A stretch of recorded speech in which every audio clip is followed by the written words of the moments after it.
आज Doubtnut app download करें। Doubtnut पर अपने सभी गणित, रसायन विज्ञान, भौतिक विज्ञान और जीव विज्ञान के डाउट्स का करो सफाया।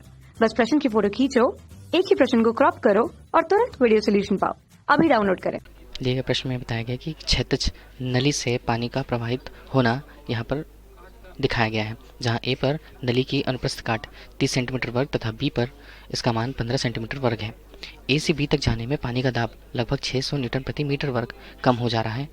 द्रव की प्रवाह की दर या आयतन दर हमें निकालनी है, जहाँ पानी का घनत्व हमें 1000 किलोग्राम प्रति मीटर क्यूब मीटर घन दिया हुआ है। जहाँ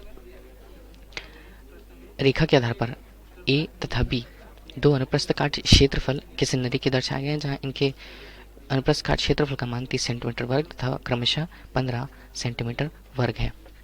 इन स्थितियों के अंतर्गत सबसे पहले यदि हम नली ए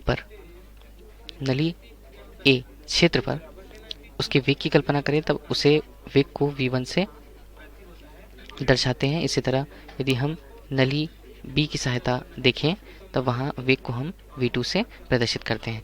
इन स्थिति के अनुसार यदि हम सांतत्य समीकरण लगाएं, सांतत्य समीकरण जो इस पर प्रवाह होने वाली दर को बराबर बताता है, इसका मान a1 गुणा v1 बराबर a2 गुणा v2 हमें प्रदर्शित होता है।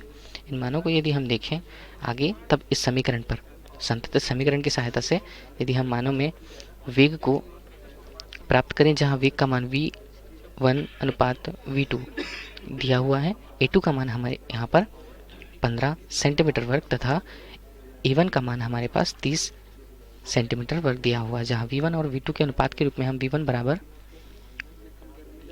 v2 अनुपात 2 प्राप्त करते हैं।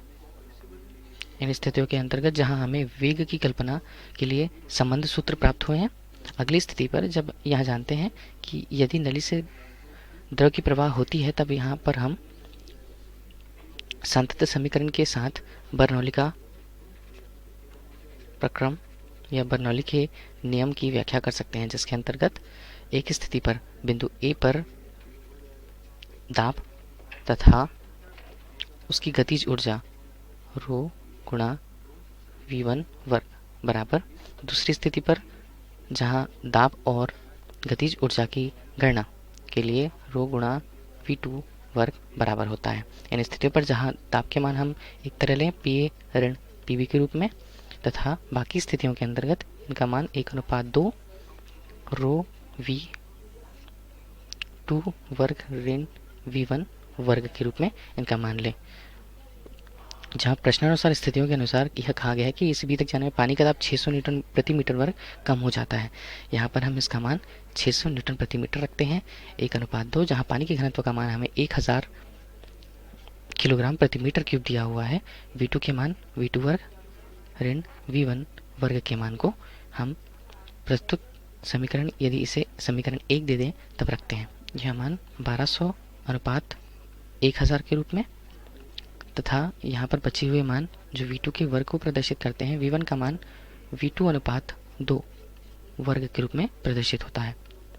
इन स्थितियों के अंतर्गत यदि हम v2 वर्ग ऋण v2 वर्ग अनुपात 4, 5, 6 और 5 2 से 6 अनुपात 5 का मान, अब v2 का मान संयुक्त रूप से v2 का मान के यहाँ से हम प्रस्तुत करें, तो v2 का मान हमारे लिए लगभग 1.26 मीटर प्रति सेकंड प्राप्त होता है।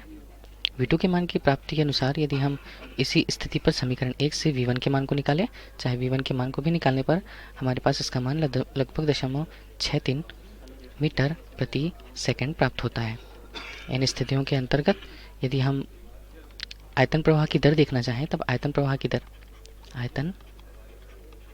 प्रवाह दर हमारे लिए a1 v1 या प्रवाह की दर को किसी एक स्थिति पर लें, a1 गुणा v1 से यदि लें, तब a1 का मान हमारे पास प्रस्तुत मान के अनुसार 30 सेंटीमीटर वर्ग दिया हुआ है, जबकि इसका मान 0.63 मीटर प्रति सेकंड दिया हुआ है। इन्हीं मानों को यदि हम इसे मीटर से सेंटीमीटर में प्रदर्शित करें, तब अंतिम रूप से हल करने के पश्चात हमें इसका मान लगभग 1890 सेंटीमीटर घात 3 प्रति सेकंड प्राप्त होगा। यही प्रश्न में पूछा गया था। धन्यवाद। कक्षा 6वीं से 12वीं से लेकर नीट, IIT, JEE वो एडवांस के लेवल तक 1 करोड़ से ज्यादा छात्रों का भरोसा। आज ही डाउनलोड करें डाउटनेट ऐप या व्हाट्सएप करें अपने सारे डाउट्स 8400 400 400 पर।